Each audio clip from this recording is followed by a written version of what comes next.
Bonjour à tous et bienvenue dans l'atelier pour cette nouvelle vidéo. Alors je vais démarrer une nouvelle série de vidéos et on va commencer cette première vidéo aujourd'hui. Je vais faire une série de vidéos un petit peu plus courte que ce que je fais d'habitude, qui vont aller vraiment à l'essentiel de la description et de l'utilisation d'un appareil, d'un outillage, d'un équipement high-tech. Je vais par cette série de vidéos, vous expliquer, vous montrer des choses que moi j'utilise, des choses que j'ai eu l'occasion de tester, qui servent vraiment au quotidien, que ce soit dans du bricolage, que ce soit dans de la rénovation, des travaux de maison, que ce soit dans des loisirs comme on fait ici avec le gravage laser. Bref, ça va englober pas mal de domaines, mais je vais essayer de vous montrer des appareils que vous n'auriez pas forcément pensé à acquérir, pensé à avoir chez vous, mais qui pourront vous rendre beaucoup de services au quotidien. Et pour inaugurer cette nouvelle série de vidéos, on va regarder ensemble cet humidimètre. C'est un humidimètre de chez Toptest, c'est le TS630. Vous allez voir que vous allez trouver pas mal d'applications pour cet appareil et qui va vous rendre beaucoup de services au quotidien. Allez, on commence cette nouvelle vidéo, c'est parti, on regarde ça en détail.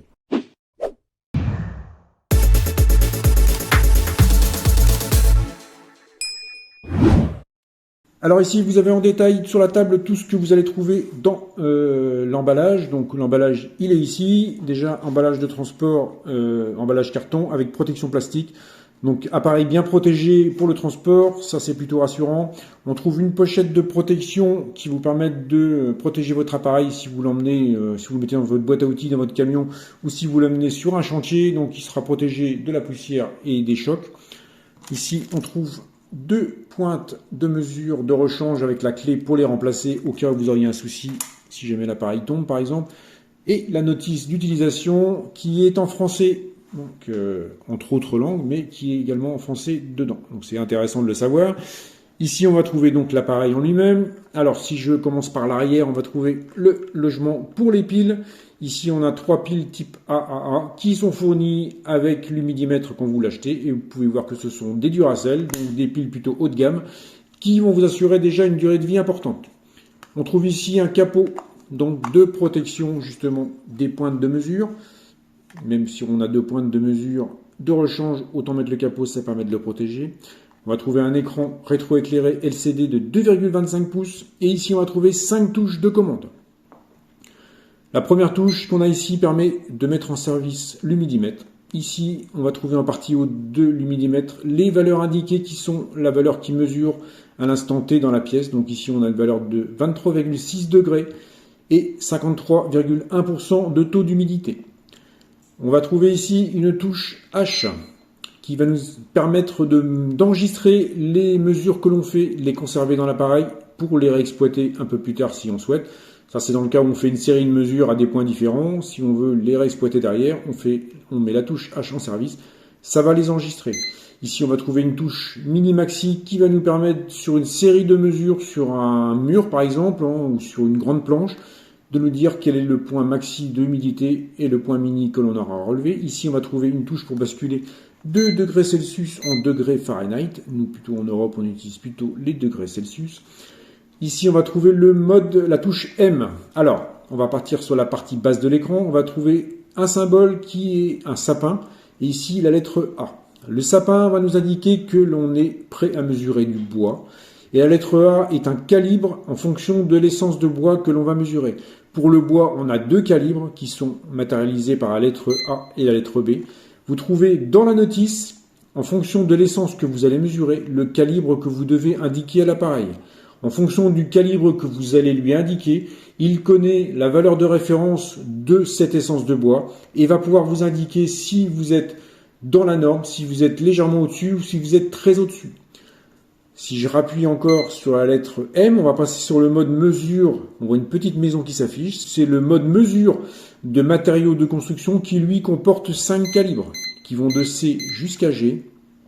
Et chaque calibre correspond à une nature de matériau. Et cette nature de matériau va lui donner comme indication une valeur de référence. Donc si vous mesurez du béton, si vous mesurez du plâtre, de la brique, ou du placo, vous n'allez pas forcément avoir la même mesure de référence. Donc en indiquant le calibre dès le départ, vous allez lui indiquer la valeur de référence attendue. Il va pouvoir vous indiquer si vous êtes dans la norme, juste au-dessus ou très au-dessus. Les correspondances sont indiquées également pour les matériaux de construction dans le bouquin. Donc vous avez juste à regarder par rapport aux matériaux que vous allez vous apprêter à mesurer, le calibre qu'il faut lui indiquer.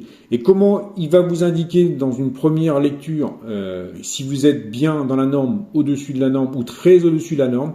Il va tout simplement changer de couleur quand vous allez faire la mesure. Je vous montre un exemple sur ma main. Ici je suis en calibre matériaux de construction G. Si je mets ma main dessus, vous allez voir, hop, l'écran, il est passé du vert en passant par le orange et il va jusqu'au rouge. Ça veut dire que je suis, par rapport à la valeur de référence attendue pour le calibre matériaux de construction G, je suis très au-dessus de ce qui est attendu. Donc déjà, même sans lire la valeur de référence indiquée sur l'écran, la couleur va vous indiquer si vous êtes bon ou si vous n'êtes pas bon du tout. Donc, quand on ne connaît pas forcément la valeur de référence attendue pour tel ou tel matériau, tel ou tel bois, ça permet, lui, il va vous indiquer si vous êtes dans la bonne plage de référence, si vous n'êtes pas du tout.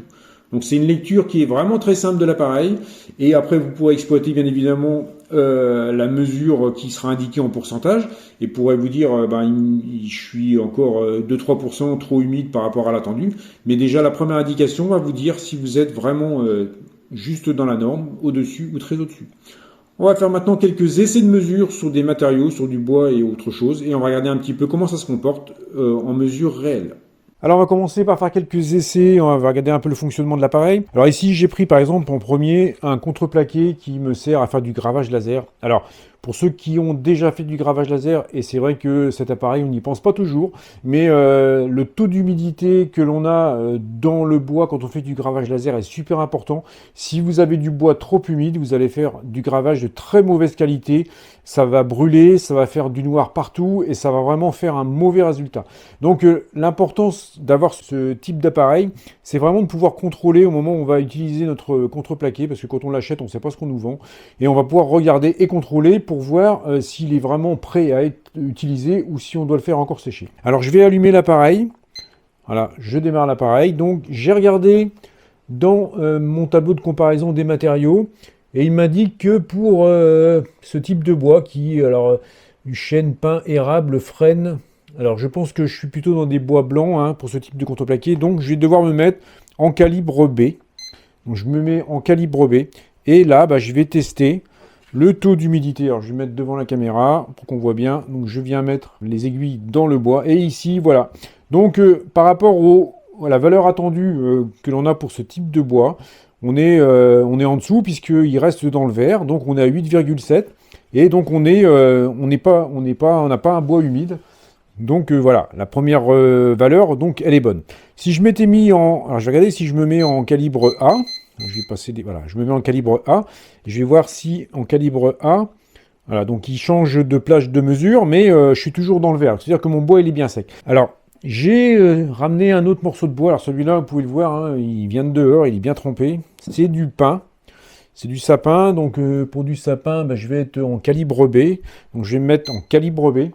Et là, je vais faire la même mesure. Et voilà. Eh bien, il voit que mon sapin, il est à 26,7% d'humidité. Donc là, il est vraiment bien trop humide. Et là, on voit tout de suite que même sans aller voir la valeur, on est passé en rouge. Tout de suite, ça nous indique qu'on ne pourra pas l'utiliser comme ça si on veut faire des choses en intérieur, comme des meubles ou des choses comme ça. Et on ne pourra pas du tout l'utiliser dans l'état où il est là. Alors ici, voilà, on est à ma porte qui sort de l'atelier. Alors j'ai un petit souci à cet endroit-là, j'ai de l'humidité qui rentre, alors je ne sais pas trouver trop où ça passe. Je suis un petit peu embêté, et on va contrôler en direct. Donc je sais moi que c'est humide, mais voilà. Alors là je suis pas tout à fait dans le rouge, mais voilà, j'ai un taux d'humidité qui est plus important que la normale. Je suis dans le orange, j'ai 14,3% d'humidité. Si je me rapproche de la porte, là où c'est plus humide, ça va peut-être virer. Voilà, ça vire dans le rouge parce que là je suis vraiment humide. Et ça m'indique que ça me rapproche de la fuite en finale. Donc là, je vais être dans le orange. Si je me rapproche ici, voilà, je suis dans le vert ici, je suis à autour de 13%. Et plus je me rapproche de la porte, plus je vais venir en taux d'humidité important. Et je vais même aller dans le rouge quand je me rapproche vraiment de la porte. Vous voyez, j'y suis pas tout à fait, mais voilà, ici, voilà, je suis dans le rouge parce que je suis 34,7% d'humidité, donc c'est vraiment hyper important. Je sais très bien que j'ai un problème à cet endroit-là, et je vais devoir le corriger. Donc ça me permet d'identifier éventuellement d'identifier ma fuite, hein, et de regarder en me rapprochant petit à petit. Si j'ai une fuite derrière un mur, ben, je vais pouvoir identifier l'endroit où est située la fuite, que ce soit dans du placo, dans du béton ou ici, comme ici, dans du bois. Ici, je suis dehors directement, hein, donc là j'ai du béton, hein, donc forcément c'est un peu humide. Alors, hop, je vais me mettre là sur le béton, et voilà, j'ai pas du tout de doute, mon appareil passe au rouge, et bien ça veut dire que j'ai de l'humidité dans mon béton et que je vais devoir faire quelque chose, soit j'ai une fuite. Alors ici c'est pas le cas puisque je suis dehors, mais c'est juste pour l'exemple, et il m'indique une teneur, hein, je suis à 4,4, alors c'est par rapport au calibre, donc au calibre C, puisque je suis sur le béton, j'ai mis le calibre C dans les matériaux de construction, et voilà, je suis à 4,1%. Je suis entre le orange et le rouge, mais je suis au-dessus de la norme attendue pour ce type de matériaux. Autre application intéressante avec cet humidimètre, c'est pour les gens qui utilisent du bois de chauffage, hein. Donc souvent on nous livre, ça peut arriver qu'on nous livre du bois et on a un doute sur l'état de séchage de ce bois. On nous vend parfois des bois qui a 2 ans de séchage et puis c'est pas réellement toujours le cas.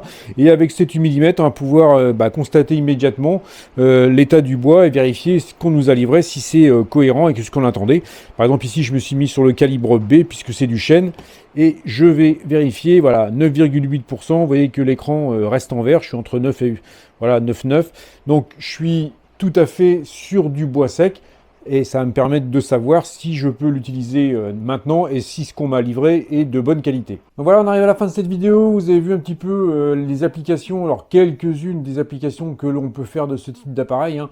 Détecteur d'humidité, que ce soit dans la vie courante, dans le bricolage, dans les travaux, quand on rénove, quand on a une maison, si on a des doutes sur un moindre taux d'humidité dans une pièce, dans un matériau quelconque, avec un appareil comme ça, on va tout de suite savoir si on a un problème ou pas, si on a une fuite ou pas derrière le mur, parce que des fois on la voit pas, mais elle est quand même là, et le matériau se gorge d'eau, et on ne peut pas forcément le détecter comme ça visuellement. Je vous mets dans la description tous les liens nécessaires si vous souhaitez commander cet appareil. Ça vaut pas une fortune, ça vaut une trentaine d'euros. Et en plus, je vous mets un code promo si vous souhaitez l'acquérir. Vous aurez encore un prix plus intéressant. Si vous avez des questions, n'hésitez pas à mettre un commentaire et je vous répondrai. Si vous avez aimé cette vidéo, n'hésitez pas à mettre un petit pouce bleu. Vous pouvez liker, vous pouvez vous abonner à ma chaîne si ce n'est pas encore fait. On se retrouve d'ici quelques temps pour un nouveau sujet, une nouvelle vidéo, que ce soit une vidéo longue ou ce type de vidéo courte. D'ici là, je vous dis bricolez bien. Allez, salut, à plus!